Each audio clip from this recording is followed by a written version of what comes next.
If North gets smaller, can we stand taller? And that's been the thought this week for me, you brave shin boners who are still interested in how we go over the last month, particularly starting with the House of Horrors down at UTAS Launceston. I'm Lyle from up north. Thanks for tuning in to a North Melbourne podcast from up north of the Murray. UTAS is certainly a House of Horrors, isn't it? I mean, 13! I don't even like that when it's a jackpot on lotto. But was it 2024? We ended our season there with a 20-goal shellacking, and even last year they got us by 85 points with multiple Hawks getting 5 goals plus. It is certainly a fortress for Hawthorn, and you'd think after they slipped up versus Melbourne that they're not going to do it again. However, they're now facing an opponent where the shackles are off, and this is where I get positivity for North Melbourne this week. We've had people I value question whether we're mentally strong enough. I even said last week if that St Kilda game had been closer, I didn't back us to win a close game. But now there's no pressure. We're released. Now, I'm not saying kamikaze, attack at all costs, everything has to be a hanger mark. But, we do have, as part of our club song, enjoy yourselves today. And I think that's what we need to do. And the first thing I'd be doing there is I don't want Foss hunting a hawk anymore. Foss has had a great year of learning. Last year he started at halfback, bit of wing. This year he's followed Butters and Merritt and Cozzy and Naz. He's the first one I want to take the shackles off. Start him in the centre bounce. Foss does Foss things. And let's see where it goes from there. And in the spirit of positivity, one of my fears is someone will do a Naz. And I was kind of worried that Wizard Watson might just cut us apart and end up bagging a career best. I think he's never got more than 5. But if he gets 8+ this week, we're just a little bit closer to Kane Corns getting some needles in his backside. So that's not necessarily a bad thing. Because really, it's going to be a big ask for whoever gets put on Watson this week.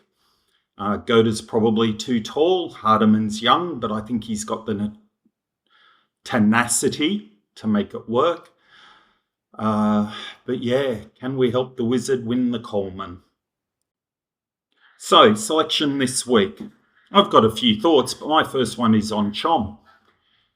If he's not cleared to fly, why would we put him on the Spirit of Tasmania and let him go across Bass Strait of a night time? 1, not sure it's the best preparation. 2, why risk him? Okay, this guy's committed 6 more years. Yeah, I want to see him back on the field this year, but maybe only at Marvel if he is fit. But then that also brings us to the question of, against 4 to the floor Hawks, who stands with Core and Load? Because Pink's gone for the season. Elmac's got another week. Goda at 190 might have to play tall.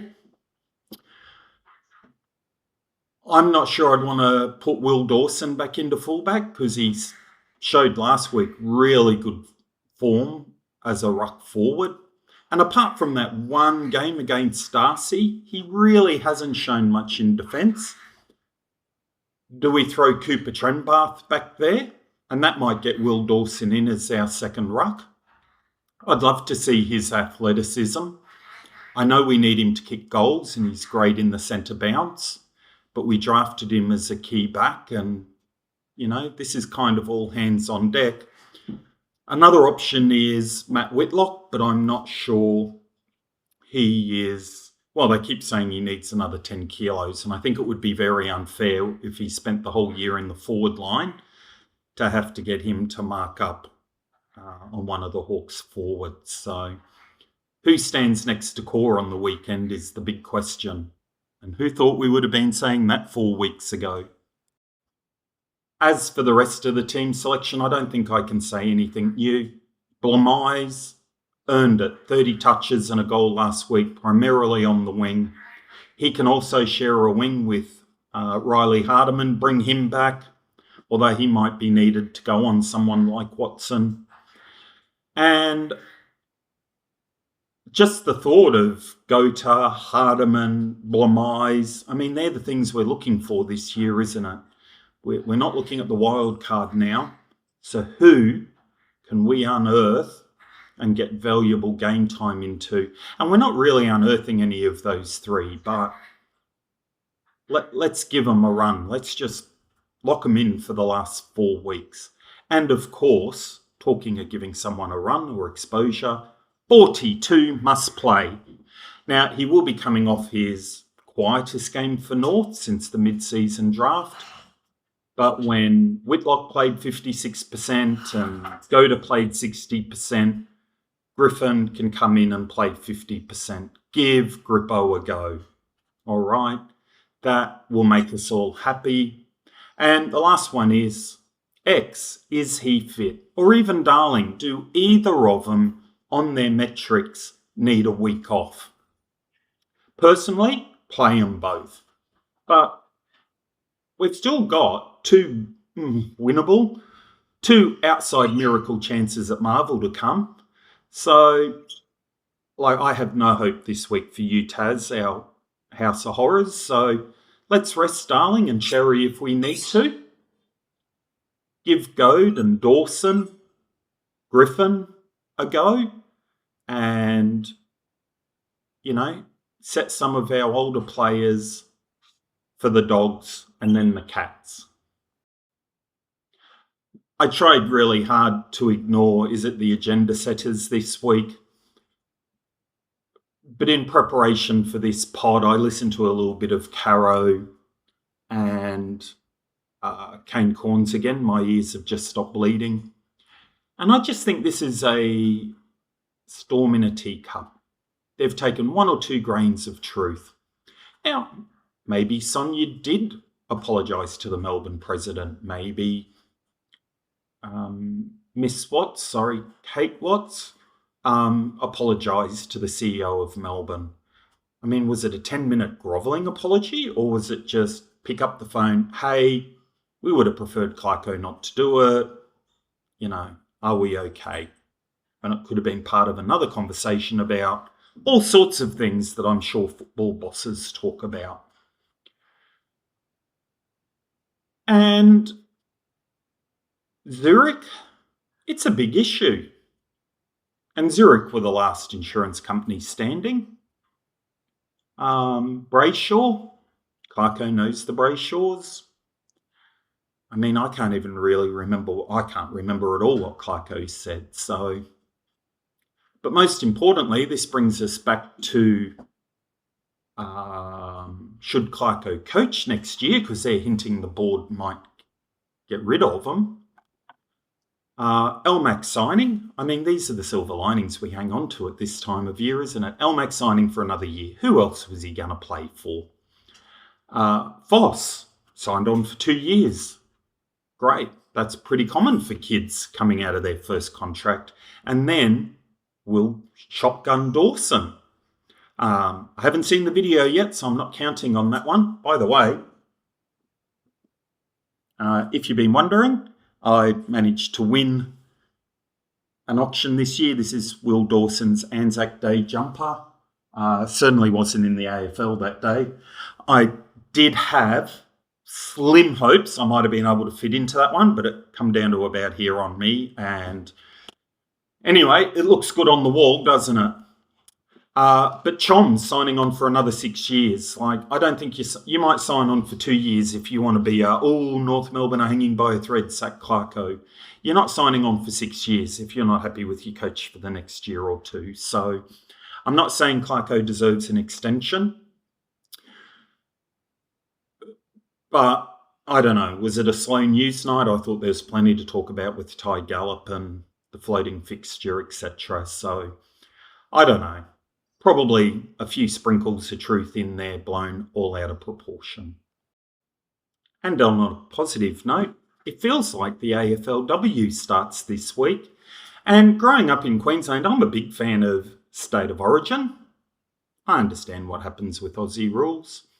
The Allies concept was hard to get behind back in the day.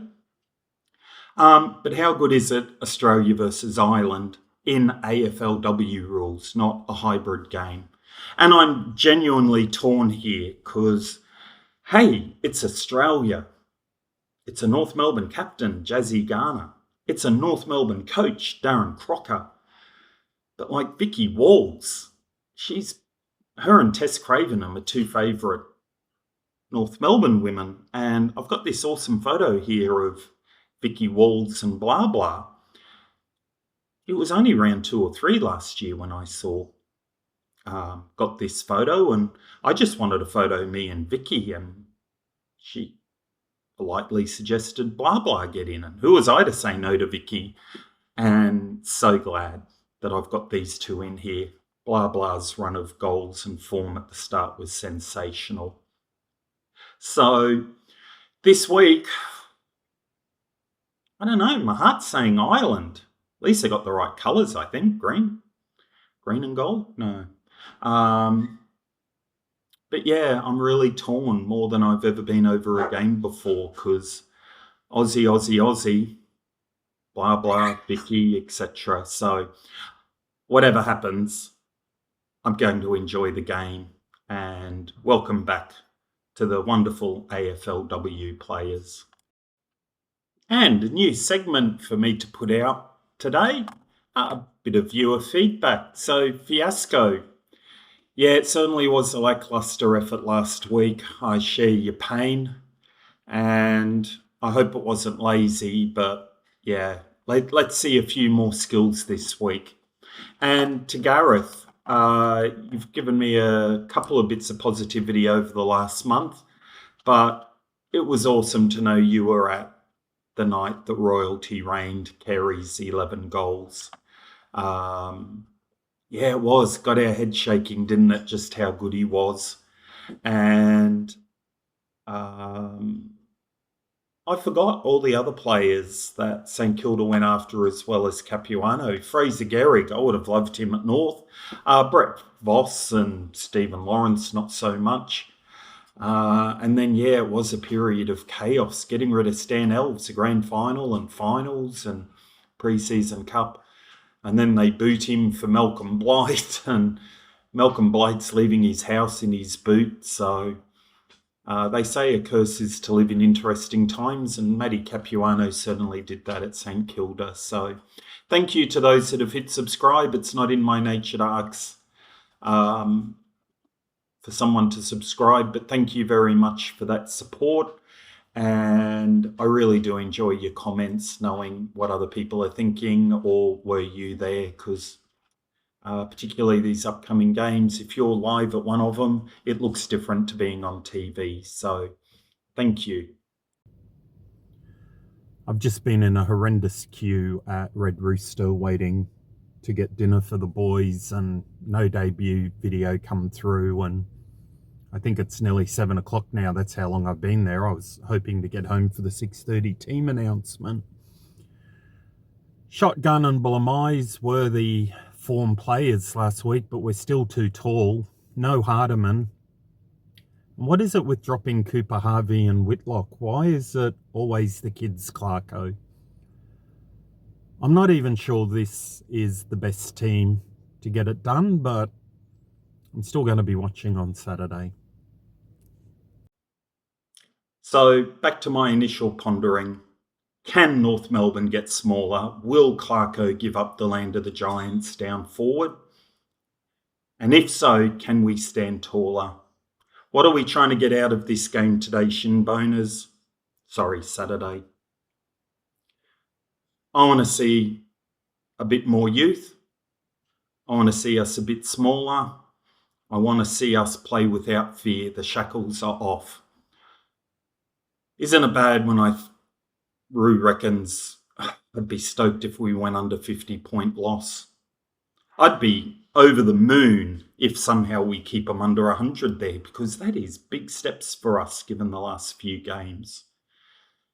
And I want to still be watching it in the fourth quarter, because really this is, if I'm going to back up and watch the women afterwards, I hope they give me a reason not to be doing a bit of work around the house. So what are your thoughts?